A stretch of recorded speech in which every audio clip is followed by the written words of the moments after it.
Today's lesson is about energy flow in the ecosystems. The question to ask yourself today is, what happens to energy stored in body tissues when one organism eats another? Well, what does happen is that the energy moves from the eaten to the eater. Where it goes from there really depends on who eats whom, even after that. So how does energy flow through an ecosystem? It is a one-way stream from primary producers to various consumers, depending on the food chain. What is a food chain? It is a series of steps in which organisms transfer energy by eating and being eaten. Food chains can vary in length. There's one here from the Everglades. In a lot of aquatic food chains, the primary producers are something called phytoplankton. It's a mixture of floating and attached algae.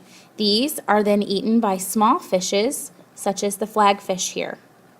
In this food chain, as you can see, there are 4 steps. 1, 2, 3, 4.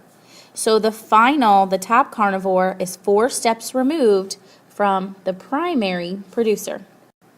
In almost all ecosystems, the feeding relationships are a lot more complicated than the relationships that are just in a single chain. As you see down below, you can make lots of different food chains, and that then becomes more of a web. Each path within a food web is actually just a food chain. So a food web, like the one shown, just links all of the food chains in an ecosystem together. This down here we're going to skip over for now. In almost all food webs and food chains, most of the producers will actually die without being eaten. In the detritus pathway, which is the one we're talking about here, the decomposers, like fungus and bacteria, will convert the dead material into what is called detritus, which can then be eaten by detritivores, such as crayfish, grass shrimp, and even worms. The pig frogs, killfish, and other fishes then eat the detritivores. Before anyone says anything about the use of the word fishes, I just wanted to let you know with this definition that's here that it is acceptable to use it when you are referring to different kinds of fish. The decomposers and the detritivores in food webs are extremely important. They actually help to decompose and release nutrients that can be used by the primary producers, like here below.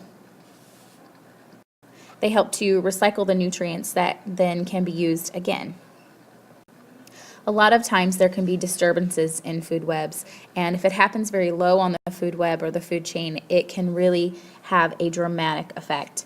For example, all of the animals in this one below depend directly or indirectly on shrimp-like animals called krill, and these are some small organisms that are called zooplankton.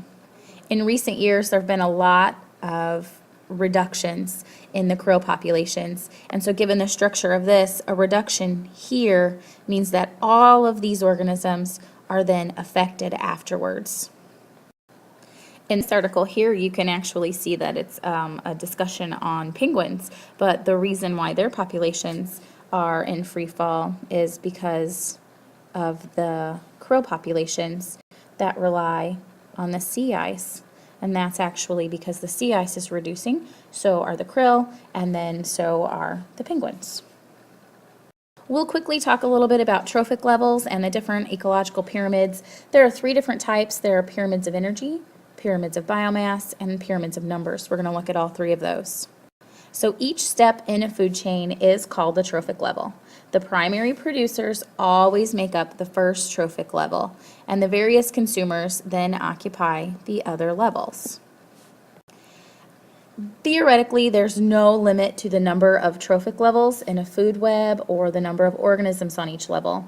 However, only a small portion of energy is actually passed through the trophic level. Most of it is actually lost as heat.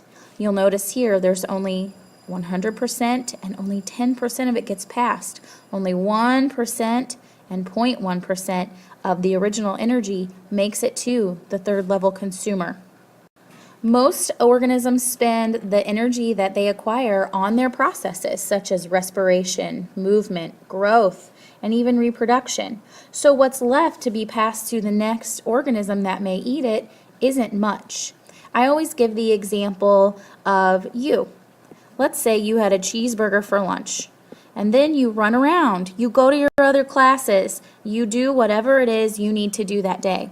And then after school, as you're heading out to your car, a T-Rex comes along and eats you. How much energy, I know this is never going to happen, how much energy will actually then be passed to that T-Rex from the original cheeseburger you had? You used most of it. You ran around during that day. You went to PE class. You went to biology class. You used that energy. That T-Rex isn't going to get much from that cheeseburger that you had earlier in the day. A pyramid of energy is going to show the relative amount of energy that is then available at each trophic level. So at this one, there's 100% of energy available.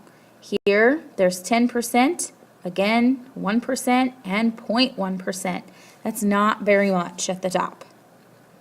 To show you the same thing again, on average, only about 10% of the energy available within one is actually transferred to the next trophic level.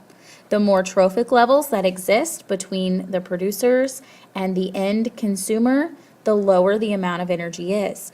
This is why usually top carnivores will need to eat quite often. This is a pyramid of biomass. Remember, bio means life and mass is a measurement. So we're looking here at the total amount of living tissue within a given trophic level. The amount of biomass a trophic level can support is determined basically by the amount of energy available. Most often, the greatest biomass is at the base of the pyramid, just like right here in this model. A pyramid of numbers is very similar to the last two, but instead of showing energy and instead of showing mass, this actually shows the relative number of individual organisms. And just like the last two pyramids, it's actually in a pyramid form. It's very similar to the same shape because there's more energy here, which means there are more organisms here. Less energy here, less energy, and finally very little energy. So there are definitely more organisms at the base than there are throughout the rest of the pyramid. As always in biology, there are a few exceptions to the rule. In this example, it shows you that there are some consumers that are much smaller than the organisms they feed upon. So for example, thousands of insects can graze on a single tree. So you would definitely have more insects in the level above of the tree. In such cases, the pyramid of numbers can be turned upside down, but biomass usually has the same orientation because biomass, remember, is how much of the organisms there are, and a tree is a whole lot more mass, or has a whole lot more mass, than a little bitty insect.